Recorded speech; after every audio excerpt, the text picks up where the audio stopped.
The Asari were the first species to discover the Citadel. When the Salarians arrived, it was the Asari who proposed the establishment of the Citadel Council to maintain peace throughout the galaxy. Since then, the Asari have served as the mediators and centrists of the Council. An all-female race, the Asari reproduce through a form of parthenogenesis. They can attune their nervous system to that of another individual of any gender and of any species to reproduce. This capability has led to the unseemly and inaccurate rumors about Asari promiscuity. Asari can live for over 1,000 years, passing through 3 stages of life. In the maiden stage, they wander restlessly, seeking new knowledge and experience. When the matron stage begins, they meld with interesting partners to produce their offspring. This ends when they reach the matriarch stage, where they assume the roles of leaders and counselors. The second species to join the Citadel, the Salarians, are warm-blooded amphibians with a hyperactive metabolism. Salarians think fast, talk fast, and move fast. To Salarians, other species seem sluggish and dull-witted. Unfortunately, their metabolic speed leaves them with a relatively short lifespan. Salarians over the age of 40 are a rarity. The Salarians were responsible for advancing the development of the primitive Krogan species to use as soldiers during the Rachni Wars. They were also behind the creation of the genophage bioweapon the Turians used to quell the Krogan rebellions several centuries later. Salarians are known for their observational capability and non-linear thinking. This manifests as an aptitude for research and espionage. They are constantly experimenting and inventing, and it is generally accepted that they always know more than they are letting on. Roughly 1,200 years ago, the Turians were invited to join the Citadel Council to fulfill the role of galactic peacekeepers. The Turians have the largest fleet in Citadel space, and they make up the single largest portion of the Council's military forces. As their territory and influence has spread, the Turians have come to rely on the Salarians for military intelligence and the Asari for diplomacy. Despite a somewhat colonial attitude towards the rest of the galaxy, the ruling hierarchy understands they would lose more than they would gain if the other 2 races were ever removed. Turians come from an autocratic society that values discipline and possesses a strong sense of personal and collective honor. There is lingering animosity between Turians and humans over the First Contact War of 2157, which is known as the Relay 314 incident to the Turians. Officially, however, the 2 species are allies, and they enjoy civil, if cool, diplomatic relations.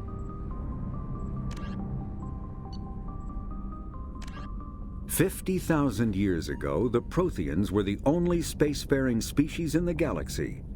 They vanished in a swift galactic extinction. Only the legacy of their empire remains. They are believed to have built the mass relays and the Citadel, which have allowed numerous species to explore and expand throughout the galaxy. Prothean ruins are found on worlds across the galaxy. While surprisingly intact for their age, functioning examples of Prothean paleotechnology are rare. Time and generations of looters have picked their dead cities and derelict stations clean. Some believe the Protheans meddled in the evolution of younger races. The Hanar homeworld of Kaje, for example, shows clear evidence of former Prothean occupation. The presence of a former Prothean observation post on Mars has caused a rebirth of interventionary evolutionists among humans. These individuals believe the god myths of ancient civilizations are misremembered encounters with aliens.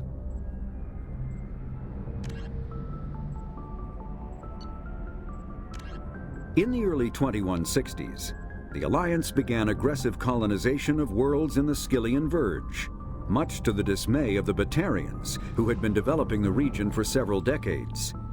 In 2171, the Batarians petitioned the Council to declare the Verge a zone of Batarian interest. The Council refused, however, declaring unsettled worlds in the region open to human colonization. In protest, the Batarians closed their Citadel embassy and severed official diplomatic relations with the Council, effectively becoming a rogue state. They instigated a proxy war in the Verge by funneling money and weapons to criminal organizations, urging them to strike at human colonies. Hostilities peaked with the Skyllian Blitz of 2176. an attack on the human capital of Elysium by Batarian-funded pirates and slavers. In 2178, the Alliance retaliated with a crushing assault on the moon of Torfin, long used as a staging base by Batarian-backed criminals. In the aftermath, the Batarians retreated into their own systems and are now rarely seen in Citadel space. Living beyond the Omega-4 mass relay in the Terminus systems, the mysterious Collector species is glimpsed so rarely as to be taken for a myth by most in galactic society. In reality, Collectors are human-sized insectoid bipeds and can resemble massive winged beetles. They are a terrifying force in the galaxy, responsible for the murder of hundreds of thousands. Collectors generate permanent stasis fields around themselves, creating nightmarish red-shifted energy fields. In battle, they hold position whenever possible, relying on their aggressive biotics and nearly limitless power. Several types of bipedal collectors have been identified, including minions, defenders, zealots, assassins, and artillery operators. Acting together, collectors have imprisoned entire cities in stasis.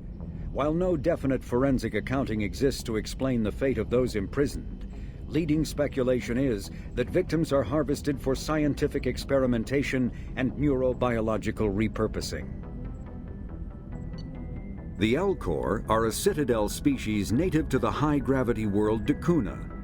They are massive creatures, standing on 4 muscular legs for increased stability. Elcor move slowly, an evolved response to an environment where a fall can be lethal. This has colored their psychology, making them deliberate and conservative. Elcor's speech is ponderous and monotone.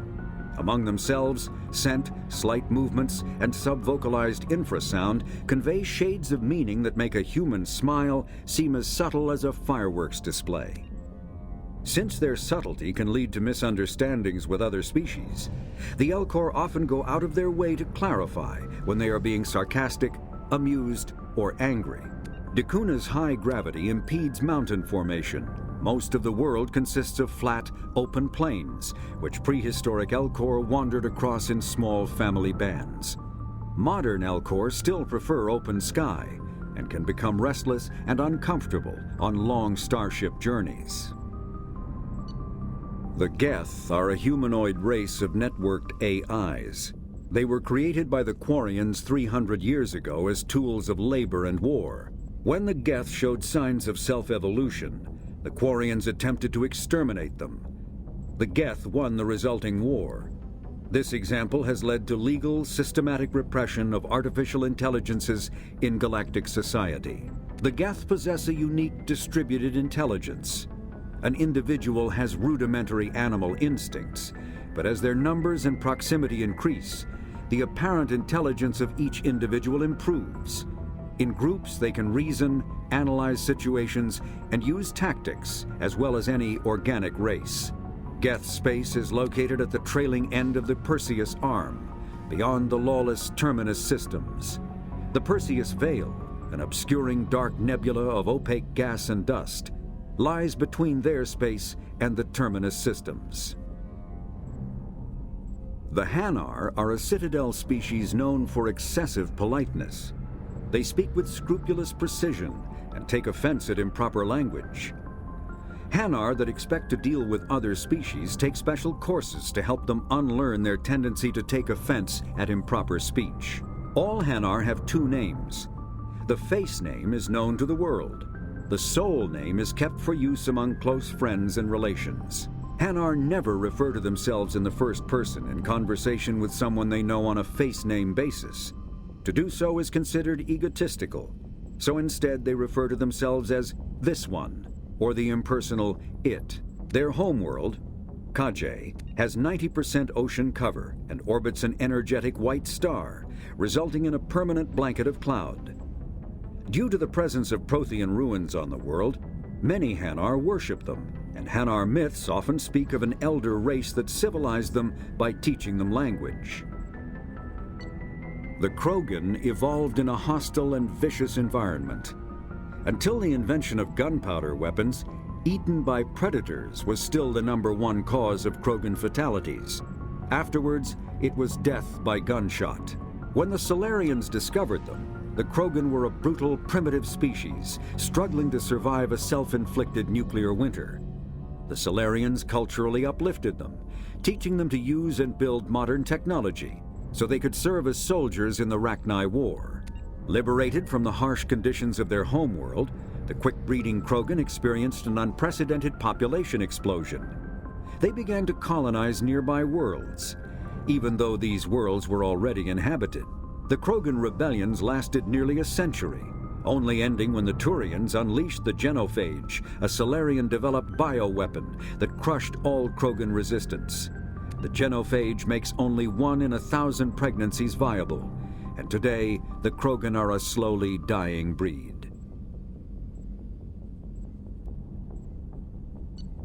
Hovering tanks resembling a cross between an octopus and a giant crab, Praetorians are well-armored killing machines of mysterious origin.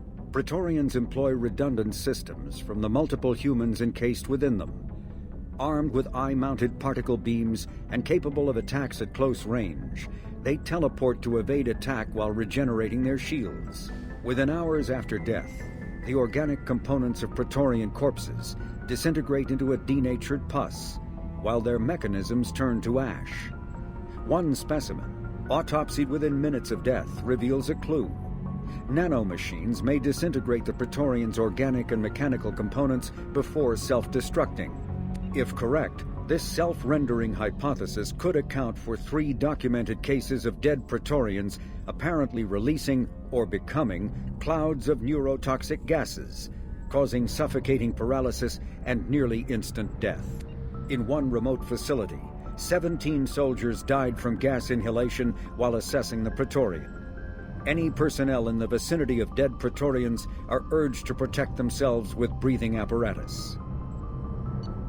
Driven from their home system by the Geth nearly 3 centuries ago, most Quarians now live aboard the migrant fleet, a flotilla of 50,000 vessels ranging in size from passenger shuttles to mobile space stations. Home to 17 million Quarians, the flotilla understandably has scarce resources. Because of this, each Quarian must go on a rite of passage known as the pilgrimage when they come of age. They leave the fleet and only return once they have found something of value they can bring back to their people. Other species tend to look down on the Quarians for creating the Geth and for the negative impact their fleet has when it enters a system. This has led to many myths and rumors about the Quarians, including the belief that underneath their clothes and breathing masks, they are actually cybernetic creatures, a combination of organic and synthetic parts. A myth common to several cultures in the galaxy, Reapers were imagined to be space monsters who consumed entire stars. Archaeologists and mythologists attempting to uncover sources for such myths have yielded little, except interstellar religious themes of all-consuming devils common to primitive cultures. Reaper indoctrination is an insidious means of corrupting organic minds, reprogramming the brain through physical and psychological conditioning, using electromagnetic fields, infrasonic and ultrasonic noise, and other subliminal methods. The Reaper's resulting control over the limbic system leaves the victim highly susceptible to its suggestions. Organics undergoing indoctrination may complain of headaches and buzzing or ringing in their ears. As time passes, they have feelings of being watched and hallucinations of ghostly presences. Ultimately, the Reaper gains the ability to use the victim's body to amplify its signals, manifesting as alien voices in the mind. Indoctrination can create perfect deep cover agents. A Reaper's suggestions can manipulate victims into betraying friends, trusting enemies, or viewing the Reaper itself with superstitious awe. Should a Reaper subvert a well-placed political or military leader, the resulting chaos can bring down nations. Long-term physical effects of the manipulation are unsustainable. Higher mental functioning decays, ultimately leaving the victim a gibbering animal. Rapid indoctrination is possible, but causes this decay in days or weeks. Slow, patient indoctrination allows the thrall to last for months or years. the flagship of the rogue ex-Spectre Saran Arterius. Sovereign is a devastating dreadnought of unprecedented power. At 2 kilometers long, Sovereign was believed to have been powered by a gigantic Element Zero core, the only energy source potent enough to land the massive vessel on a planet. During the Eden Prime War, the ship unleashed its peerless destructive force against which Citadel Council ships were defenseless. With a virtually indestructible flagship and a crew of fanatic Geth and Krogan, Saran nearly succeeded in wiping out all his enemies. Only the resourcefulness and bravery of the commander and crew of the SSV Normandy stopped him. The overwhelming power of Sovereign ignited bizarre speculation in tabloid media that the vessel was sent by extragalactic invaders, or was, despite indeterminate photographic evidence at best, a single giant robot. Some sources even claimed that Sovereign was alive. Such conjecture, however baseless, remains to this day. The Volus are a member species of the Citadel with their own embassy, but they are also a client race of the Turians. Centuries ago, they were voluntarily absorbed into the hierarchy, effectively trading their mercantile prowess for Turian military protection. Erun, their homeworld, lies far beyond the normal life zone of its star. However, the world has a high-pressure greenhouse atmosphere that traps enough heat to support an ammonia-based biochemistry. As a result, the Volus must wear pressure suits and breathers when dealing with other species, as conventional nitrogen-oxygen-air mixtures are poisonous to them, and in the low-pressure atmospheres tolerable to most species, their flesh will actually split open. Volus culture is tribal, bartering lands and even people to gain status. This culture of exchange inclines them to economic pursuits. It was the Volus who authored the Unified Banking Act, and they continue to monitor and balance the Citadel economy. Although they resemble a mammal-reptile cross, the Vorcha have no terrestrial analog. They are humanoid in form, but Vorcha have clusters of non-differentiated neoblast cells, like those of Earth's planarian worms. Damaged Vorcha cells mature into specialized structures to alleviate injury or stress. Transformations include thicker skin following injury, lung adaptation for barely breathable atmospheres, and stronger cardioskeletal muscle under high gravity. Skull capacity and brain size do not change, and Vorcha rarely make more than one somatic overhaul. Vorcha assault each other frequently, causing their young to gain strength, intelligence, and resilience. As a result, Vorcha see inflicting and receiving pain as normal communication. Few Vorcha study professions, in part because their average life expectancy is only 20 years. Because Vorcha can eat and breathe nearly anything, they can live almost anywhere. But racism prevents them from integrating into most societies that dismiss them as vermin.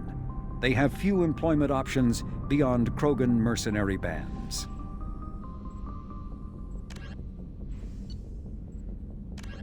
The Citadel is an ancient deep space station, presumably constructed by the Protheans. Since the Prothean extinction, numerous species have come to call the Citadel home. It serves as the political, cultural, and financial capital of the galactic community. To represent their interests, most species maintain embassies on the Presidium, the Citadel's inner ring. The Citadel Tower in the center of the Presidium holds the Citadel Council chambers. Council affairs often have far-reaching effects on the rest of the galactic community. 5 arms, known as the wards, extend from the Presidium. Their inner surfaces have been built into cities, populated by millions of inhabitants from across the galaxy. The Citadel is virtually indestructible. If attacked, the station can close its arms to form a solid, impregnable shell. For as long as the station has existed, an enigmatic race called the Keepers has maintained it. Spectres are agents from the Office of Special Tactics and Reconnaissance, and answer only to the Citadel Council. They are elite military operatives, granted the authority to deal with threats to peace and stability in whatever way they deem necessary. They operate independently or in groups of 2 or 3. Some are empathetic peacekeepers, resolving disputes through diplomacy. Others are cold-blooded assassins, ruthlessly dispatching problem individuals. All get the job done one way or another, often operating outside the bounds of galactic law. The Spectres were founded after the Salarians joined the Council. For many years they operated in secrecy as backroom problem solvers. Only after the Krogan rebellions did their activities become publicized. Assignment of a Spectre is less contentious than a military deployment, but makes it clear that the Council is concerned about a situation. A political economic pact for collective colonial security, the Alliance is the central galactic institution of human society. The Alliance gained associate membership to the Citadel Council in 2165 and full membership in 2183, with Ambassador David Anderson representing humanity. Human political economic relationships vary between combative and lucrative. The Turians, who'd fought humans during the 2157 First Contact War, have become valuable trade partners, despite residual social hostility. Other relationships are even more complicated. The rapid rise of human political influence on the Council, achieving in decades what others waited or are still waiting centuries to acquire, has galvanized suspicion and resentment against humanity. That negativity is vastly outweighed by the respect and trust humanity earned by saving the Council during the 2183 attack on the Citadel, at the cost of Alliance cruisers Cairo, Cape Town, Emden, Jakarta, Madrid, Seoul, Shenyang, and Warsaw, and their 2,400 crew. Immediately following the First Contact War, an anonymous extranet manifesto warned that an alien attempt at human genocide was inevitable. The manifesto called for an army, a Cerberus, to guard against invasion through the Charon Relay. Derided as survivalist rhetoric written by an Illusive Man, the manifesto and its anonymous author soon fell off the media radar. But in 2165, terrorists stole antimatter from the SSV Geneva. The sole figure arrested named his sponsor Cerberus. Throughout the 2160s and 2170s, alleged Cerberus agents assassinated politicians, sabotaged starships bearing Ezo, and conducted nightmarish experiments on aliens and humans. Denounced as human supremacist, Cerberus calls itself human survivalist. Counter-terror experts speculate Cerberus may have changed leadership with its recent shift to stockpiling ships, agents, and weapons. Whether he, she, or they, the Illusive Man hides his finances hidden behind shell companies. Few doubt he will kill anyone attempting to expose him. The reclusive tycoon calling himself the Illusive Man is a human nationalist focused on advancing human interests, whatever the cost to non-humans. The Citadel Council regards him as a fanatic, posing a serious threat to galactic security. A mysterious maverick, to say the least, the Illusive Man heads the Cerberus network. Dubbed the Elusive Empire by investigators, Cerberus is an allegedly untraceable syndicate of private intelligence agencies, biotics laboratories, engineering and scientific research teams, and lucrative front companies. Branded a terrorist and seditionist organization by authorities, Cerberus is the only human power base other than the Terra Firma Party strong enough to embarrass, if not threaten, the Council and its human representatives. Founded by notorious Batarian slaver Solum Dulcera, the Blue Suns began as a Skyllian Verge protection racket, providing genuine protection from slavers and pirates. Eventually captured by the Systems Alliance Navy, Dulcera beat almost 24 charges to be convicted on a single count of conspiracy. The slaver benefited from the tutelage of cellmate and brilliant con artist Bernard Legit's Ledger. Upon release 5 years later, Dulcera incorporated Blue Suns as a legal security agency.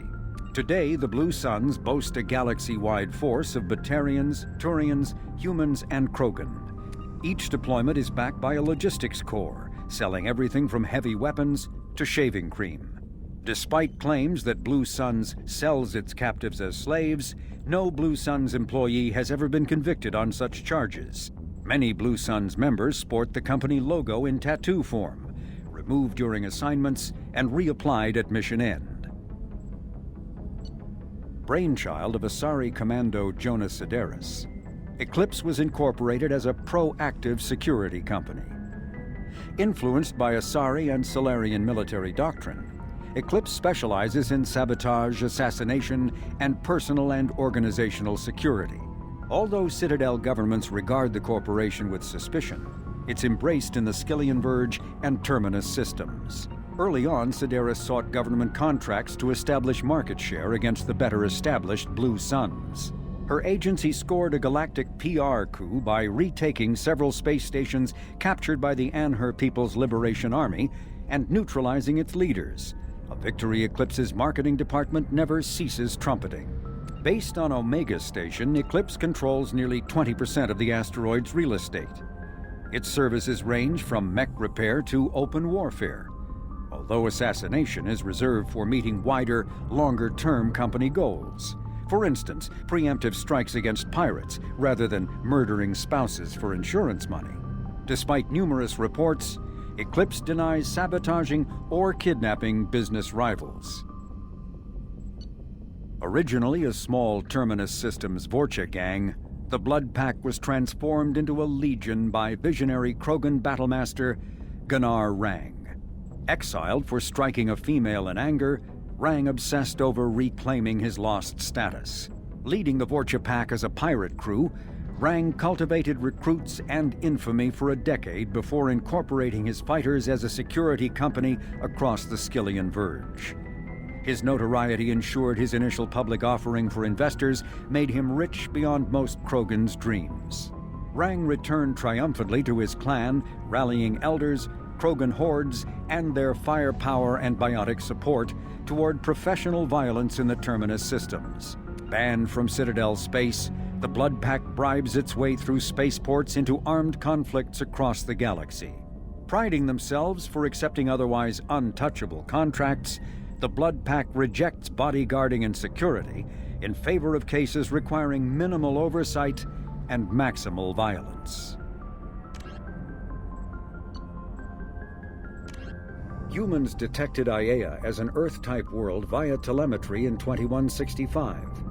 After probe surveys indicated life, lush vegetation, ample fresh water, and breathable air, the Alliance upgraded the planet to a garden world colonization priority. Commanded by Captain Ronald Taylor, the crew of Alliance survey vessel Hugo Gernsback made planetfall on the jungle world in 2173. Soon after, ship transmissions inexplicably stopped. While the precise fate of the Hugo Gernsback command and crew is unknown, they are presumed killed in action and their vessel destroyed. Freedom's Progress colony was once a typical Alliance settlement, but following complete communications blackout and its apparent destruction, is now a lightning rod for anxiety and dread in the galactic human community. The communications blackout followed an upgrade of the colony's small military force, supplemented by mechs and security drones, with high-powered, tower-mounted Guardian lasers. Colonists complained about construction cost overruns, delays, noise, and damage to the local environment. They also feared the defense array could be seen as provocative to their world's neighbors. Such fears may not have been baseless. Authorities have still offered no explanation for the communications blackout, fueling rumors of plagues, natural disasters, or a cult-inspired mass suicide. Located in strategically insignificant space, Freedom's Progress colony had once offered residents spectacular rainbows, lush marshlands, and stunning mountain ranges. Its potential as an agricultural settlement and tourism wonderland rivaled that of any Alliance colony. Before the Geth revolt 300 years ago, the Quarians colonized Haestrom to study the mysterious instability of its sun, which threatened premature eruption into a red giant. As a scientific outpost of minimal military value, Haestrom was ill-equipped to repel Geth forces during the insurrection and fell quickly under their control. Captured Geth planetary survey data indicates that despite sustaining damage during the war, Haestrom's architecture remains as it was 300 years ago, preserving a Quarian architectural style that no longer exists anywhere else in the galaxy. Because Haestrom's sun has overwhelmed the planet's protective magnetosphere, humans foolhardy enough to venture into Geth-controlled Haestrom must exercise extreme caution. Minutes of radiation exposure will overload shields, and hours of exposure will kill. Furthermore, solar output renders surface-to-orbit communication nearly impossible. A typical terminus colony possessing minimal tourist value, Horizon promises substantial economic opportunity, especially in providing new products for humans and supplying the Turian hierarchy. Surveyed 18 years ago, Horizon received pilot habitation 4 years later. The colony proper is now 8 years old. Blessed with verdant forests and abundant fresh water, Horizon maintains a colonial culture that thrives as a refuge from the increasing restrictions of Citadel-governed society. Horizon has attracted numerous dissidents, marginal people, and fringe dwellers from across Alliance space. A regional hub of Asari commerce awash in riches, Ilium is infamous for its abusive labor practices and legalization of nearly everything except murder. As such, Ilium is the preferred production site for weapons and pharmaceuticals that would be illegal nearly everywhere else, made even more lucrative by legal indentured servitude. Among the biotics-related pharmaceutical producers is the Dantius Corporation, a rising star in galactic commerce. Despite the dangers of its products, Ilium is renowned for glamour, luxury, and safety, provided by near-total surveillance, making it a favored tourist destination. Countless celebrities maintain palatial estates on Ilium and in its capital Nos Astra. The sole obstacle to business on Ilium is its extensive bureaucracy, tolerated only for its provision of security. Regardless of the character of its economy, Ilium's self-congratulatory media exalts its own society with the provincial arrogance of new money, glorifying in sexiest CEOs and 10 richest residents lists. Known as the Starcraft Cemetery, Corliss was the regional toxic junkyard for centuries. Ships reaching astronautical near-death at connecting mass relays were sent to Corliss, stripped of every useful component, then dumped planetward to clear shipping lanes. Currently, Corliss hosts numerous merc factions, such as the Blue Suns, rumored to be using downed ship fossils to test advanced munitions. Massive gun batteries threaten anyone attempting planetfall, with minimal defenses against ground attack. Because ancient volcanism greenhoused the planet, Corliss was too hot and CO2 rich to develop a biosphere, despite the abundant lakes that could have sponsored the development of life. Now cool enough for protected habitation, but too scorching for anyone but extremophiles and mercenaries seeking secrecy, Corliss supports numerous Krogan outposts. The Krogan have therefore seeded Corliss with hardy Varen, often kept as warhounds. Varen live primarily on a diet of geophagous vermin and each other.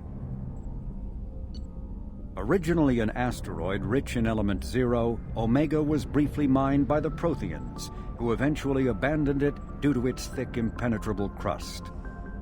Thousands of years later, nature did what even the Protheans could not. A collision with another asteroid broke Omega in half, exposing its trove of element 0 for easy mining. A rush ensued as corporations and private individuals tried to strike it rich on Omega, and thieves and outlaws followed in their wake. As space became tight, construction of processing facilities extended vertically from the asteroid, creating Omega's jellyfish-like silhouette. To prevent future collisions, the station is ringed with enormous mass-effect field generators that redirect incoming debris. Today, Omega is a major hub of narcotics, weapons, and EZO trafficking, without even a pretense of civilian government or military control. Only mercenary groups have been able to instill a limited order. The most ruthless is an Asari syndicate run by the notorious Aeia Talok. Choked by the hypergrowth of non-native plant species, Pragia serves as a galactic reminder about the imperative for careful regulation during colonization. 2 centuries ago, Batarian agribusiness chose uninhabited Pragia as their empire's breadbasket. colonization authorities introduced non-native industrially mutated plants that flourished in the world's fertile volcanic soil. Synergizing with Pragia's natural geothermal conditions and chemotropic microbes, the imported species soon became a nightmare. Mutant strains of poisonous and even carnivorous plants arose, overgrowing colonies in days instead of years, and causing the Batarians to abandon their holdings. Because the planet's small animal population is insufficient to check its plant growth, Alliance ecologists predict soil exhaustion in 400 years. Due to its relative isolation and lack of population, Pragia has become a regional haven for drug runners, weapons smugglers, pirates, mercenaries, terrorists, and intelligence agents seeking secrecy. The Drell homeworld of Rakana once teemed with life, its arid plains home to spectacular insect and reptile analogs. But the Drell took to industrialization early and did not realize the extent of the environmental damage they caused until it was too late. With their topsoil depleted and oceans too acidic to sustain life, the Drell were situated for a massive population crash by 2025 CE. It was then the Hanar stepped in, mounting a large-scale rescue operation to bring Drell to the Hanar homeworld, Kajay. As wars erupted over what resources remained on Rakana and billions began to die, approximately 375,000 Drell escaped in the Exodus. To repay their debt, the Drell entered into an agreement with the Hanar. Called the Compact, it states that the Drell would assist the Hanar with tasks the Hanar cannot physically perform. Today, high-ranking Hanar are frequently inseparable from their Drell attendants. As vast in natural beauty as it is in threat, the purple and gold nebula called the Perseus Veil forms the natural border between Geth space and the Terminus systems. The Veil's total opacity prevents Council intelligence from surveying Geth activity. Theoretically, the Geth could be preparing a devastating attack against which the Council could be defenseless, or the Geth could have died out, so that the defense budget against them could be gaining the Alliance nothing but economic ruination. Despite fears of Geth, prospectors do occasionally mount salvage ventures inside the Veil. One ended in tragedy. Using technomental domination, the Geth drew the team into the Veil before aiming them back as husks at the organic society that produced them. A leak-classified Spectre report claims that the dreadnought Sovereign, commanded by ex-Spectre Saran Arterius and crewed by Geth, hid near the Veil before initiating the 2183 Citadel attack. The Krogan homeworld boasts extreme temperatures, virulent diseases, and vicious predatory fauna. Around 1900 BCE, the Krogan discovered atomic power and promptly instigated many intraplanetary wars, sending Tuchanka into a nuclear winter. With most of their industrial base destroyed, the Krogan entered a new dark age, and warring tribal bands dominated. Populations remained low for the next 2,000 years. First contact with the Salarians made resurgence possible. Krogan brought to less hostile planets bred exponentially and returned to reconquer their home. They built vast underground shelters to shield themselves from surface radiation, which proved prescient during the Krogan rebellions, when many of them isolated themselves in a vain attempt to avoid the genophage. Convinced they could outbreed the genophage, they transmitted it into more than 90% of the sealed bunkers. Today, Tuchanka's population is sharply limited, and while individual Krogan are long-lived, the genophage ensures few replacements.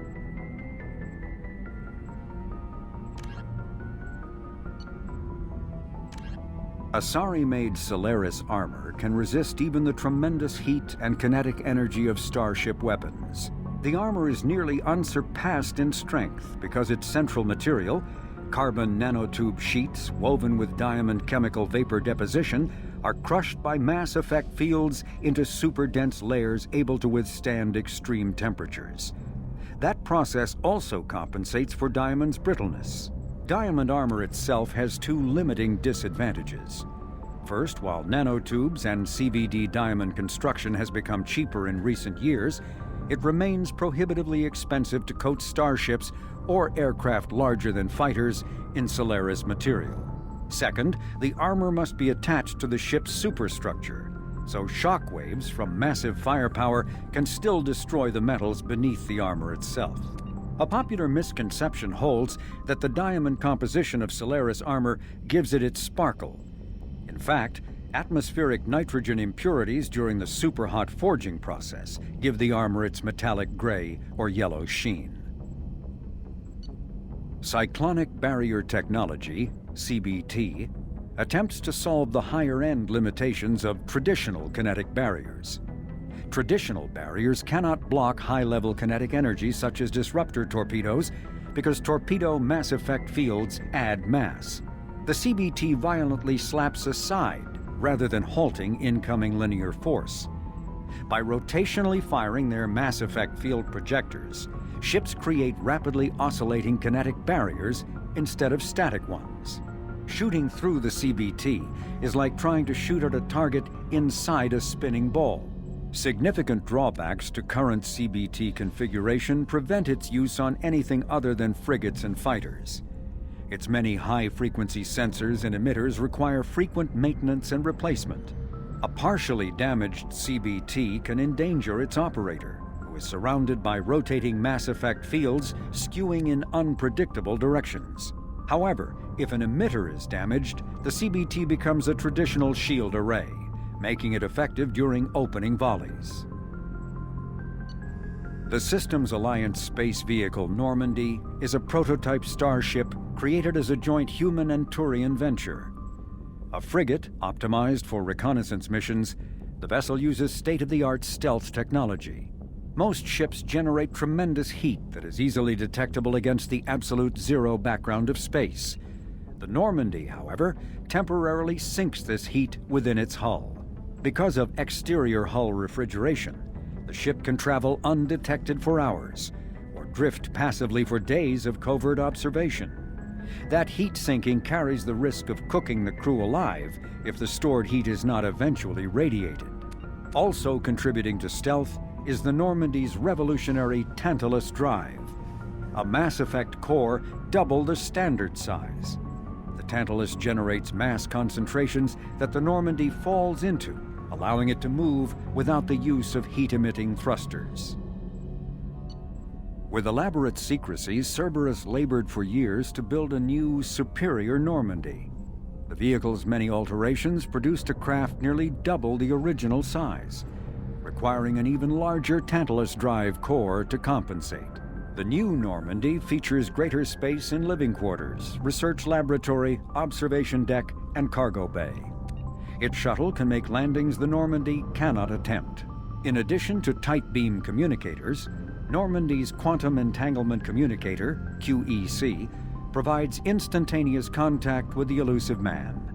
The Enhanced Defense Intelligence AI coordinates many of the ship's combat functions, assisting and even supplanting human piloting. Potential upgrades are numerous. The airframe could support additional armor and an axial mass accelerator. The thrusters could support recent advances in fuel technology beyond H2O2 chemical rockets. And the hull can mount double the standard number of kinetic barrier projectors, leaving space for stronger shields, easily sustainable via the new ESO drive core. Following the Battle of the Citadel, human and Turian volunteers conducted a massive 3-month recovery effort to clear the station's orbit of debris.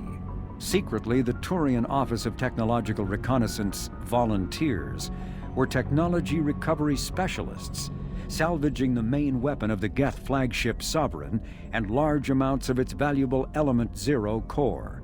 Contrary to popular belief, Sovereign's main gun was not a directed energy weapon. Rather, its massive Element Zero core powered an electromagnetic field suspending a liquid iron-uranium-tungsten alloy that shaped into armor-piercing projectiles when fired.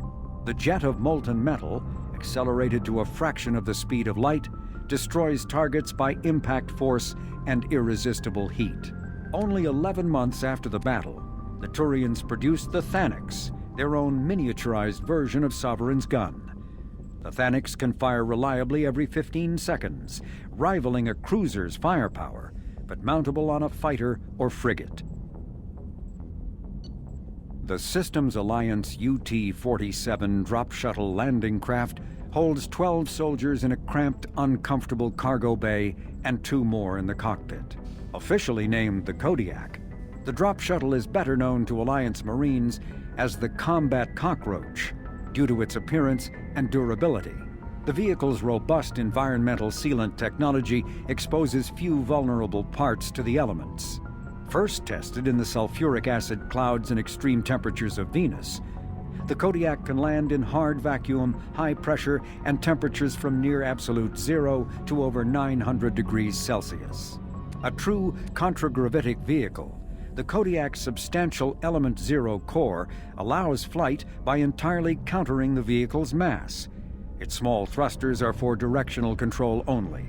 So if the mass effect field fails, the vehicle becomes a proverbial 3 million credit coffin.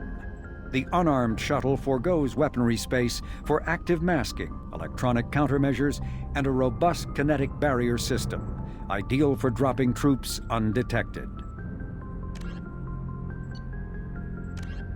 Biotics is the ability of rare individuals to manipulate dark energy and create mass effect fields through the use of electrical impulses from the brain. Intense training and surgically implanted amplifiers are necessary for a biotic to produce mass effect fields powerful enough for practical use. The relative strength of biotic abilities varies greatly among species and with each individual. There are 3 branches of biotics. Telekinesis uses mass-lowering fields to levitate or impel objects. Mass-raising kinetic fields are used to block or pin objects. Spatial distortion uses rapidly shifting mass fields to shred objects. Most organic species are capable of developing biotic abilities, though there are risks involved. Biotics are the result of an in utero exposure to Element Zero. This usually causes fatal cancers in the victim, but in rare cases, it coalesces into nodules within the fetus's developing nervous system.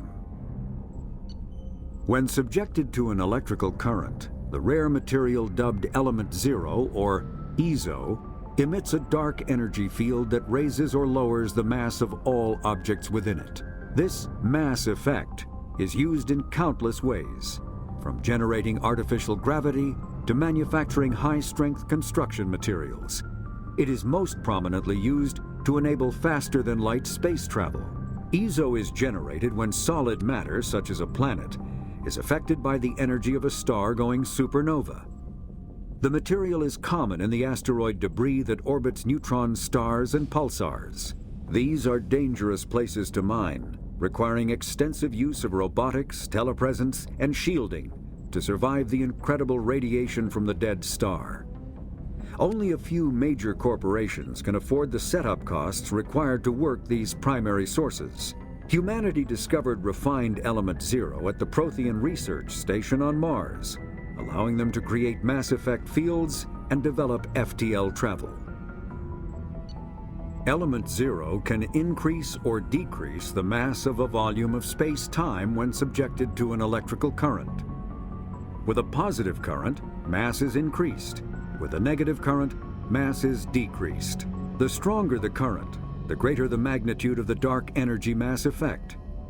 In space, low-mass fields allow FTL travel and inexpensive surface-to-orbit transit.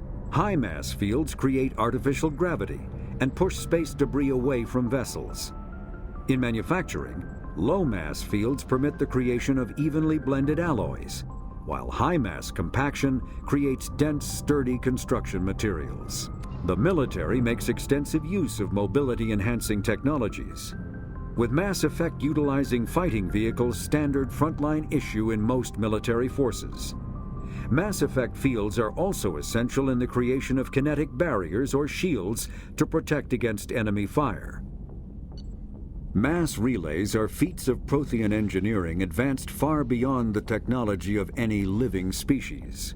They are enormous structures scattered throughout the stars and can create corridors of virtually mass-free space, allowing instantaneous transit between locations separated by years or even centuries of travel using conventional FTL drives. Primary mass relays can propel ships thousands of light years, often from one spiral arm of the galaxy to another. However, they have fixed one-to-one connections. A primary relay connects to one other primary relay and nowhere else. Secondary relays can only propel ships across a few hundred light years. However, they are omnidirectional. A secondary relay can send a ship to any other relay within its limited range. There are many dormant primary relays whose corresponding twins have not yet been located. These are left inactive until their partner is charted, as established civilizations are unwilling to blindly open a passage that might connect them to a hostile species.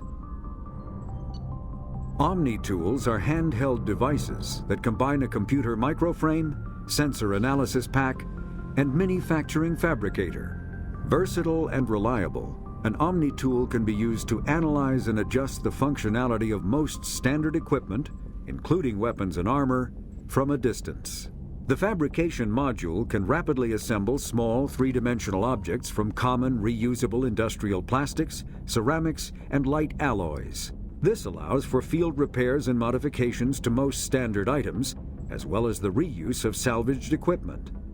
Omni-tools are standard issue for soldiers and first-in colonists. The Collector's particle beam weapon is strangely crafted, possessing few moving parts, lacking any obvious means for disassembly, and containing organic parts. The amount of energy required to create a destructive beam is several orders of magnitude more than the energy required to launch a physical projectile at high velocity via a mass effect field. Lacking any clear ammunition or fuel source, the device likely uses heat sinks or compensators to maintain firing during sustained combat. Current Cerberus efforts to understand the technology and replicate it have failed.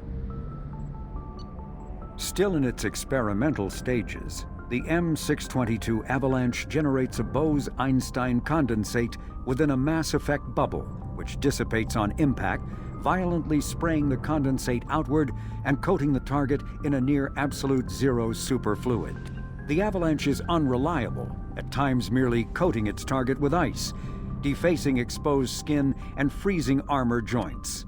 Such low temperatures cause great damage to electronics like kinetic barrier emitters, which sometimes leads to total systems failure.